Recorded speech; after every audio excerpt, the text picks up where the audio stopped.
Bismillahirrahmanirrahim. Assalamualaikum warahmatullahi wabarakatuh. Alhamdulillahirrabbilalamin. Wabihi nasta'in wa ala umuri dunya waddin. Wassalatu wassalamu ala asyrafil anbiya'i wal mursalin wa ala alihi wa sahbihi ajma'in, amma ba'du.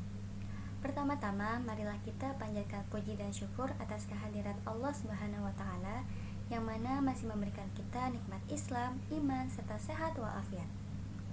Tak lupa sholawat dan salam tetap tercurahkan kepada Nabi besar kita, yakni Nabi Muhammad Sallallahu Alaihi Wasallam, kepada keluarganya, sahabatnya, serta kita semua selaku umatnya. Semoga mendapat syafaat beliau di hari kiamat nanti. Halo teman-teman, kembali lagi dengan saya Mutia Iza Azhari. Pada video sebelumnya saya sudah membahas sedikit tentang fokus. Untuk teman-teman yang belum melihat, boleh dilihat ya setelah ini.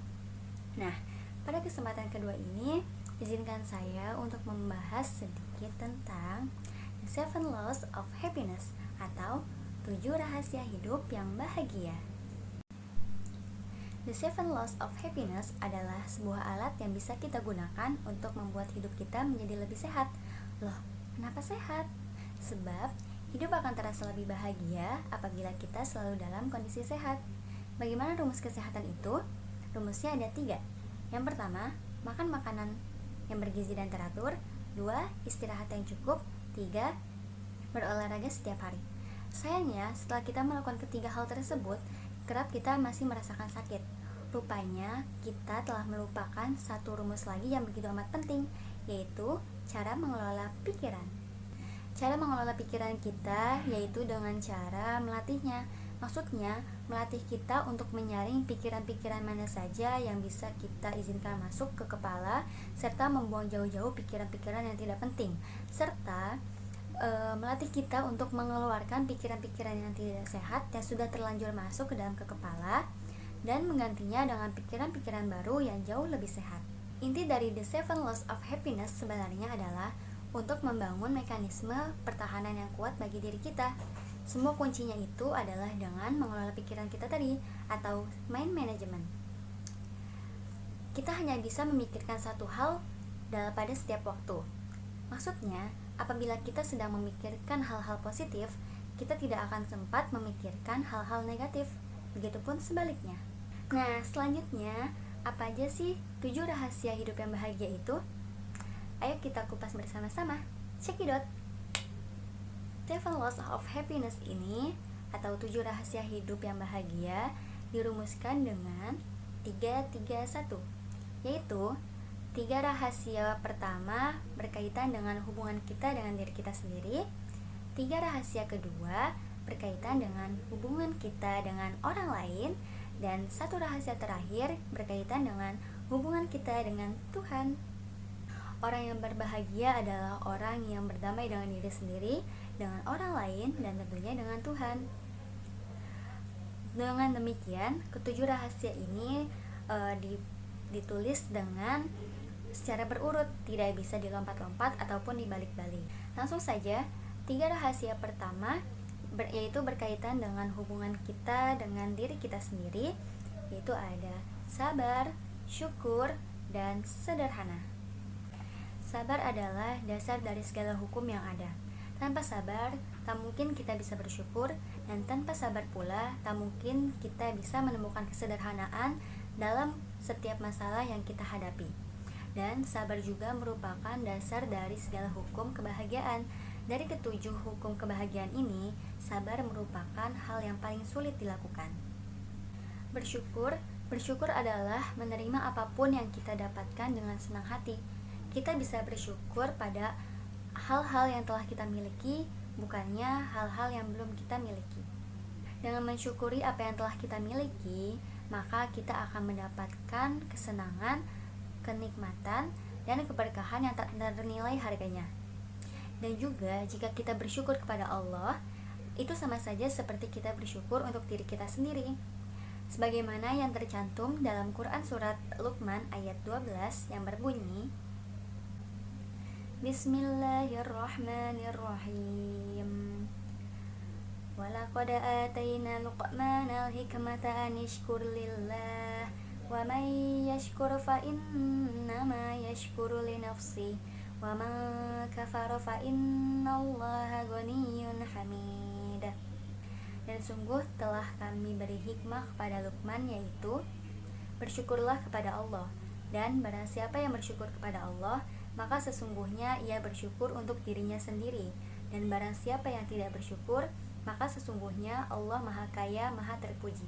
Shadaqallahul azim. Sementara itu, kesederhanaan merupakan kunci segalanya.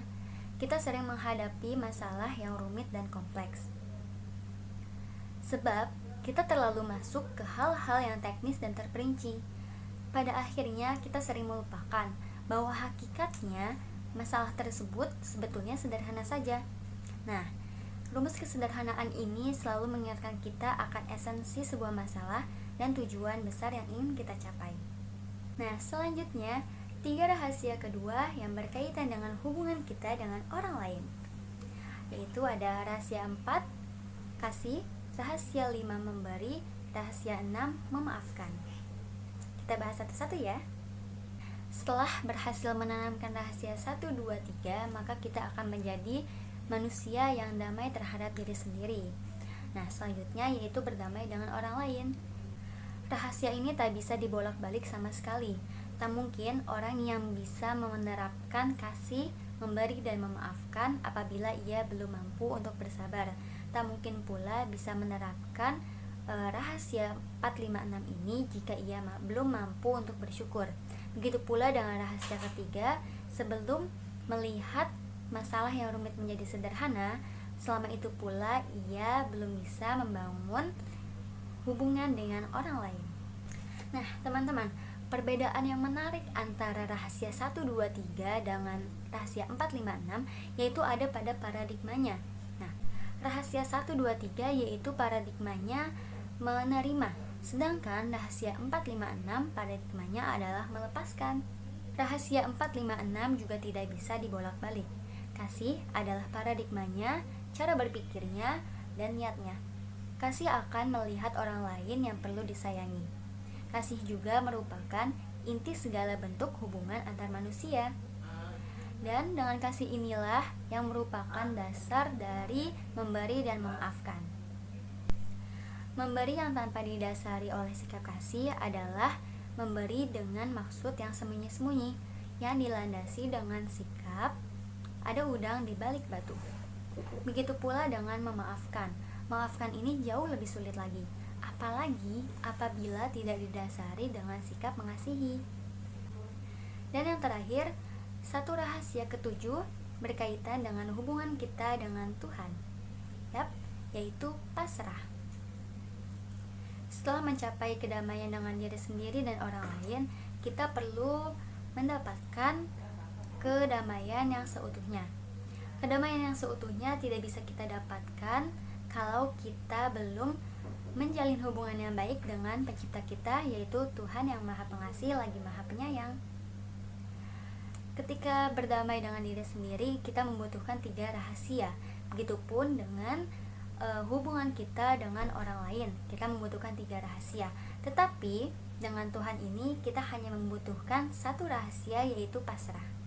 Kepasrahan adalah bentuk tertinggi dan sebuah puncak dari setiap manusia. Kepasrahan baru didapat setelah kita melakukan perjuangan yang sangat besar, mulai dari menanamkan rasa bersabar, bersyukur, kesederhanaan, kasih, memberi, dan memaafkan yang tadi.